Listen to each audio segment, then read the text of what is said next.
Let's mic day special. नमस्कार, let's mic में आपका स्वागत है। डे स्पेशल के साथ मैं राखी जैन। हर देश की आजादी की अपनी कहानी होती है, लेकिन कुछ हिस्सों की लड़ाइयां आजाद देश में भी लड़ी जाती हैं। भारत 15 अगस्त 1947 को आजाद हुआ, लेकिन गोवा वो तो 14 साल बाद आजाद हुआ। और इस लड़ाई की शुरुआत जिस दिन हुई वो तारीख थी 18 जून 1946। ये दिन आज भी गोवा क्रांति दिवस के रूप में याद किया जाता है। इस दिन एक आवाज उठी थी जो पुर्तगाली हुकूमत की 450 साल की नींव को हिला गई थी। 15 अगस्त 1947 को जब हर तरफ आजादी के जश्न मनाए जा रहे थे, तो गोवा में पुर्तगाली झंडा लहरा रहा था। 450 साल से ज्यादा समय तक गोवा पर पुर्तगालियों ने राज किया। भारत स्वतंत्र हो गया, लेकिन गोवा, दमन और दीव जैसे इलाके अभी भी औपनिवेशिक शासन में थे। साल 1510 में पुर्तगालियों ने बीजापुर सुल्तान यूसुफ आदिल शाह को हराकर गोवा को अपने कब्जे में ले लिया था।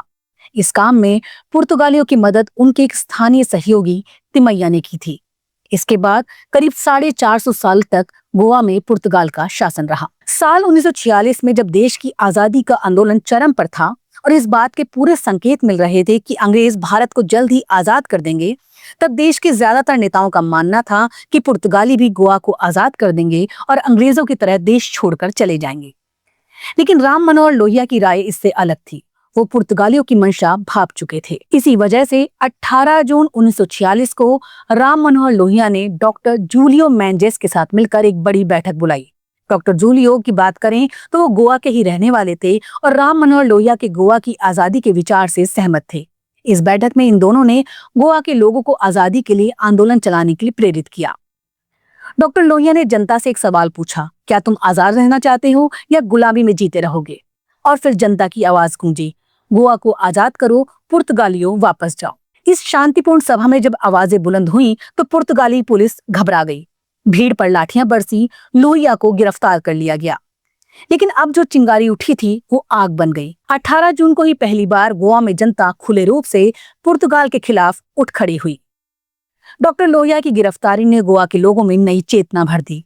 अगले कुछ सालों में छात्रों, महिलाओं, किसानों और आम नागरिकों ने सत्याग्रह, रैलियों और हड़तालों के माध्यम से आंदोलन को जोरदार बनाया। भारत सरकार की बार बार बातचीत की मांग को पुर्तगाली ठुकरा रहे थे, जिसके बाद भारत सरकार ने ऑपरेशन विजय के तहत सेना की छोटी टुकड़ी भेजी। गोवा, दमन और दीव में 36 घंटे से भी ज्यादा वक्त तक जमीनी, समुद्री और हवाई हमले हुए। इसके बाद पुर्तगाली सेना ने बिना किसी शर्त के भारतीय सेना के समक्ष 19 दिसंबर को आत्मसमर्पण किया। बताया जाता है कि उस समय पुर्तगाल के पास केवल 3,300 सैनिक थे, वहीं भारत की सैन्य टुकड़ी 30,000 जवानों की थी। 19 दिसंबर 1961 को गोवा आजाद हुआ, लेकिन इसकी नींव 15 साल पहले 18 जून 1946 को रखी जा चुकी थी। गोवा आजाद तो हुआ, लेकिन पूर्ण राज्य बनने में उसे 26 साल और लगे।